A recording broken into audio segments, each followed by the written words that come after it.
భారతీయ రైల్వేలో భారీ సంఖ్యలో ఉద్యోగ నియామకాల కోసం రైల్వే రిక్రూట్మెంట్ బోర్డు ప్రకటన విడుదల చేసింది.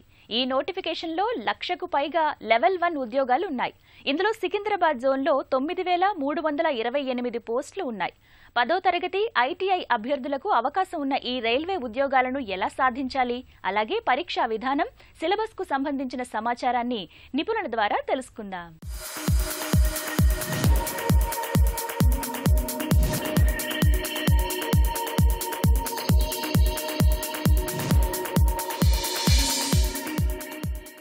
భారత ప్రభుత్వం రైల్వేస్లో భారీ రిక్రూట్మెంట్కి సమాయత్తమైంది.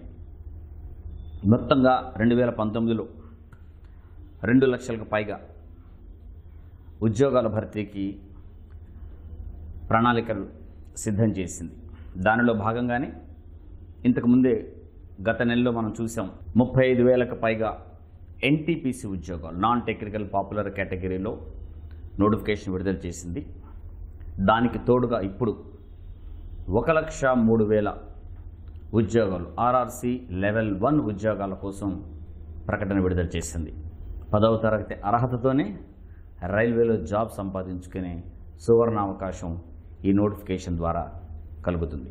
సికింద్రాబాద్ కేంద్రంగా ఉన్న సౌత్ సెంట్రల్ రైల్వేలో 9,328 ఉద్యోగాలు ఈ నోటిఫికేషన్లో ఉన్నాయి. 10వ తరగతి లేదా ఐటీఐ చేసినటువంటి అభ్యర్థులు ఎవరైనా దీనికి అప్లై చేసుకోవచ్చు. వివిధ కేటగిరీల్లో 18 సంవత్సరాలు నుంచి 33 సంవత్సరాల వయసు ఉన్నవాళ్ళు జూలై 1, 2019 వరకు ఎవరైనా దీనికి అప్లై చేసుకునే అర్హత ఉన్నది. రిజర్వేషన్ ఉన్న వాళ్ళకి అప్పర్ ఏజ్ లిమిట్లో రిలాక్సేషన్ కూడా ఉంది. ఈ ఎగ్జామినేషన్ వచ్చేసి సెప్టెంబర్, అక్టోబర్ మాసాల్లో జరిగేటువంటి అవకాశం ఉంది. అప్లై చేసుకోవడానికి చివరి తేదీ ఏప్రిల్ 12వ తారీఖు. అభ్యర్థుల ఫీజును ఆన్లైన్లో, ఆఫ్లైన్లో ఎలాగైనా కట్టుకునే అవకాశం ఉంది. నోటిఫికేషన్స్లో ఆ పూర్తి వివరాలు కూడా మీరు చూడొచ్చు. ఇంకొకసారి ఈ పరీక్ష విధానానికి వస్తే చాలా తేలికైన పరీక్ష ఇది. పోయిన నెలలో వచ్చిన ఎన్టీపీసీ కానీ ఇప్పుడు వచ్చినటువంటి ఆర్ఆర్సీ లెవెల్ 1 గ్రూప్ డి అంటాం ఉద్యోగాలు కానీ ఒకే రకమైన సిలబస్. ఎంపిక విధానాన్ని చూస్తే అభ్యర్థులకి కంప్యూటర్ ఆధారంగా నిర్వహించే పరీక్ష సిబిటి ద్వారా ఎంపిక జరుగుతుంది. సిబిటి తర్వాత ఫిజికల్ ఎఫిషియన్సీ టెస్ట్ పిఈటి నిర్వహిస్తారు. దాని తర్వాత డాక్యుమెంట్ వెరిఫికేషన్ ఉంటుంది. వీటి ద్వారా ఫైనల్గా అభ్యర్థులను ఎంపిక అనేది జరుగుతుంది. సిబిటి 1లో ఉన్నటువంటి అభ్యర్థులు, పరీక్ష రాసినటువంటి అభ్యర్థుల నుంచి వేకెన్సీస్ ఎన్నైతే వేకెన్సీస్ ఉన్నాయో, ఉద్యోగాలు ఉన్నాయో వాటికి 3 రెట్లు అభ్యర్థులని ఫిజికల్ ఎఫిషియన్సీ టెస్ట్ పిఈటికి సెలెక్ట్ చేయడం జరుగుతుంది. ఆ పిఈటి అయిపోయిన తర్వాత అక్కడి నుంచి ఉద్యోగాల సంఖ్యకి 2 రెట్ల మందిని డాక్యుమెంట్ వెరిఫికేషన్ తీసుకొని ఫైనల్గా ప్రజెంట్గా ఉన్నటువంటి సంఖ్య 1,03,000 పైగా ఉన్నటువంటి దేశవ్యాప్తంగా ఉన్న సంఖ్యలో అభ్యర్థుల్ని ఎంపిక చేయడం జరుగుతుంది. అయితే మిగిలిన అభ్యర్థులు ఎవరైతే ఉన్నారో వాళ్ళని రిజర్వ్ లిస్టులో పెట్టడం జరుగుతుంది. సిబిటి 1 ఇదే ప్రధాన పరీక్ష. అభ్యర్థుల యొక్క ఎంపికకి ఇదే ప్రధాన పరీక్ష. అది ఎలా ఉందో చూస్తే మనకి చాలా సింపుల్గా 4 సబ్జెక్ట్స్ కనిపిస్తాయి. అందులో వచ్చేసి mathematics, general intelligence and reasoning, general awareness, general science, ఈ 4 సబ్జెక్ట్స్ ఉంటాయి.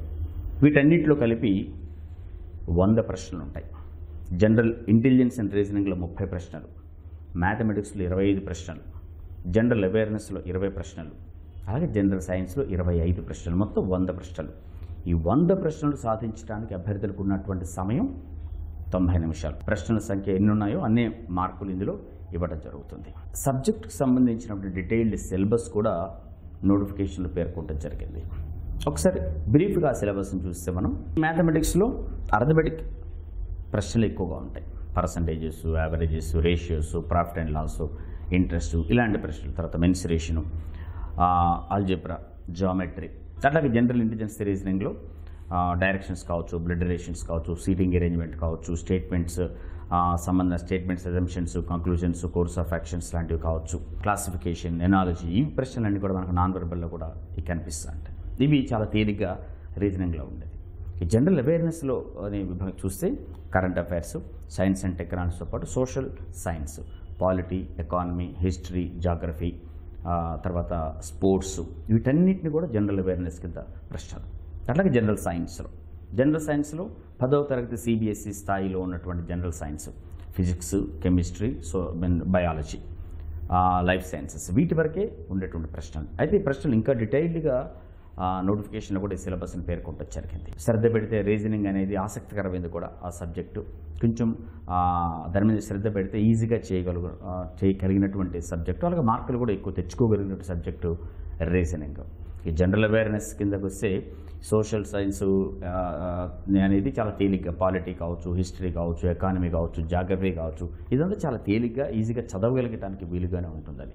ముందు సబ్జెక్ట్స్ టాపిక్స్లోని కాన్సెప్ట్స్ని, భావనలన్నీ కూడా నేర్చుకుంటూ వివిధ స్థాయిలో ఉన్నటువంటి ప్రశ్నలు తప్పకుండా సాధించాలి. అఫ్కోర్స్ ఇది చాలా లెవెల్ 1 పరీక్ష కాబట్టి చాలా తేలిక స్థాయిలో ఉండేటువంటి ప్రశ్నలే ఉంటాయి ఇందులో. అయితే అభ్యర్థులకు ఉన్నటువంటి అడ్వాంటేజ్ ఏంటంటే కేవలం 10వ తరగతి విద్యార్థులే కాదు, ఇంటర్మీడియట్ పూర్తయిన వాళ్ళు, డిగ్రీ పూర్తయిన వాళ్ళు, ఈవెన్ పోస్ట్ గ్రాడ్యుయేషన్ పూర్తయిన వాళ్ళు అందరూ కూడా ఈ పరీక్ష రాస్తారు. కాబట్టి వారికి అర్హత ఉన్నటువంటి ఆర్ఆర్బీ, ఎన్టీపీసీ అర్హత ఉన్నటువంటి అభ్యర్థులు కూడా గ్రూప్ డి ఈ నోటిఫికేషన్, ఈ పరీక్షను రాస్తున్నట్టయితే వాళ్ళకి ఒకటే ప్రిపరేషన్ రెండింటికి సరిపోయేటువంటిది.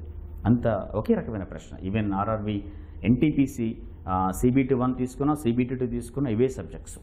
CBT 1లో ఇలాగే 100 ప్రశ్నలు ఉంటాయి, 90 నిమిషాలు. CBT 2లో 120 ప్రశ్నలు, 90 నిమిషాలు. బట్ సబ్జెక్ట్స్ అవే, సిలబస్ కూడా అదే.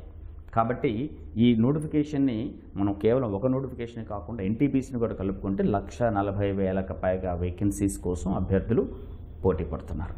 2019లో గమనిస్తే ఒకసారి ఈ బ్యాంక్ కావచ్చు, రైల్వేస్ కావచ్చు, కేంద్ర ప్రభుత్వ ఉద్యోగాలు స్టాఫ్ సెలక్షన్ కమిషన్ ద్వారా భర్తీ చేసే కావచ్చు, ఇన్సూరెన్స్ ఉద్యోగాలు కావచ్చు, వీటన్నిటిలో కలిపి కేంద్ర ప్రభుత్వం 5 లక్షలకు పైగా ఉద్యోగాలను భర్తీ చేసే అవకాశం ఉంది. మీరు కనుక 5 లక్షల మంది అభ్యర్థులు ఉన్నట్టయితే ఈ సంవత్సరం ఉన్నటువంటి అడ్వాంటేజ్ 2019లో తప్పనిసరిగా ఉద్యోగం వస్తుంది. ఎందుకంటే వేకెన్సీస్ కూడా ఉన్నాయి కాబట్టి. ఇది మీరు తప్పకుండా గమనించి సీరియస్గా ప్రిపేర్ అయితే ఏదో ఒక దాంట్లో సక్సెస్ అవ్వడం, సెటిల్ అవ్వడం అనేది ఖాయం. సో ఆ దిశగా మీరు ప్రణాళికతోని మీ ప్రిపరేషన్ మొదలుపెట్టండి. ఈ ఉద్యోగం మీదే. Andhra Pradesh public service commission panchayat కార్యదర్శి స్క్రీనింగ్ పరీక్షకు సమయం దగ్గర పడింది. ఏప్రిల్ 21న వడపోత పరీక్ష జరగనుంది. ఈ రోజు నుంచి అప్పటి వరకు ఉన్న సమయాన్ని అభ్యర్థులు ఎలా ఉపయోగించుకోవాలి, ఇప్పటిదాకా చేసిన సాధనను ఎలా సమీక్షించుకోవాలి, సిలబస్లో ఏ అంశాలపై అధిక దృష్టి సారించాలి, అధ్యయన ప్రణాళిక ఎలా ఉండాలి, మొత్తంగా పంచాయతీ సెక్రటరీ ఉద్యోగాన్ని సంపాదించాలంటే ఎలాంటి మెళకువలు పాటించాలో నిపుణుల ద్వారా తెలుసుకుందాం.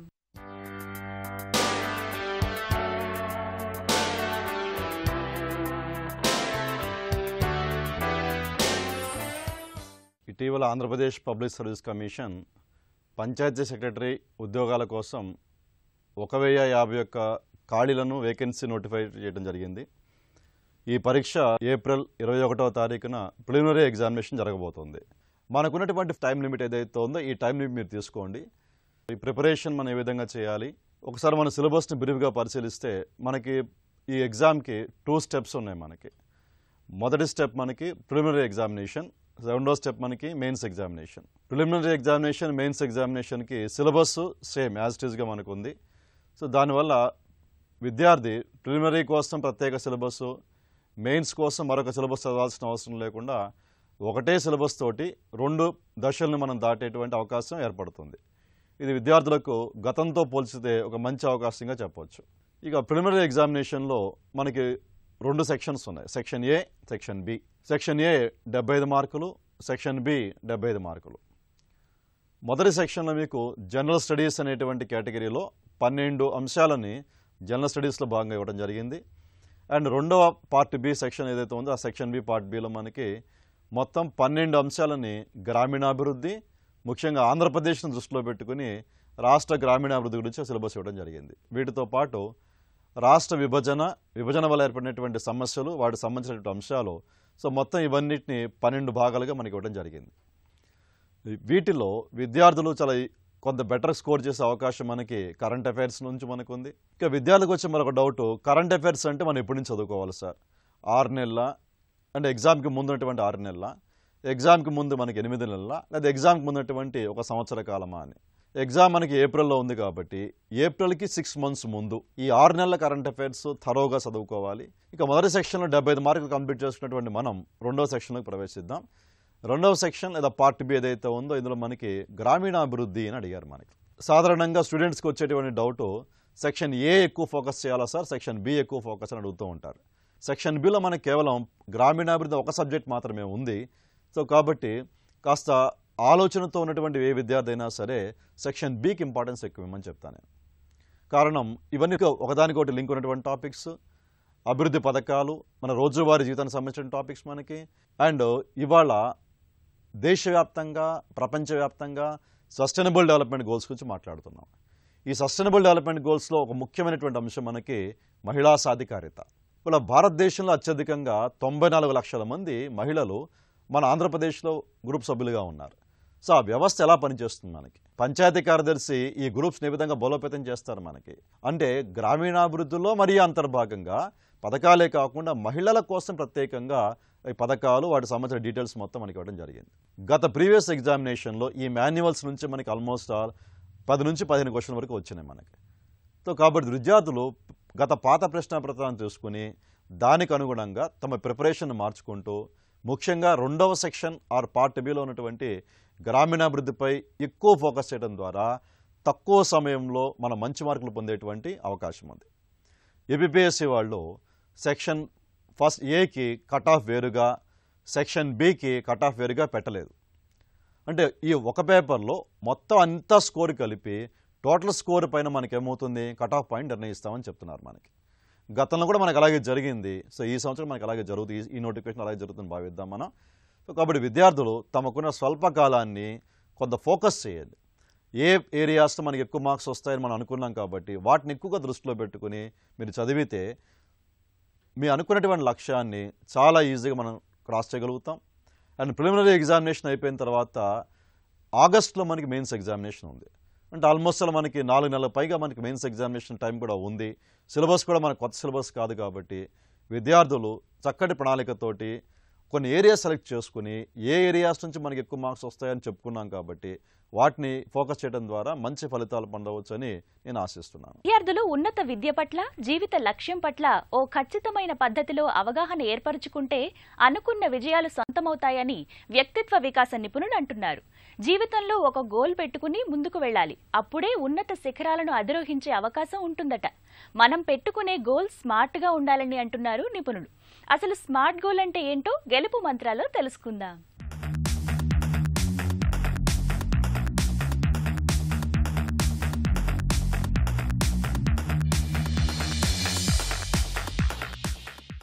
చదువు ఈ పదం వినగానే అందరికీ గుర్తొచ్చేది స్కూల్కి వెళ్ళే పిల్లలు, వేల రూపాయల ఫీజులు, దాన్ని కడుతున్నటువంటి తల్లిదండ్రులు, ఇరుకిరుకు ఆట స్థలాలు, పెద్ద పెద్ద భవంతులు.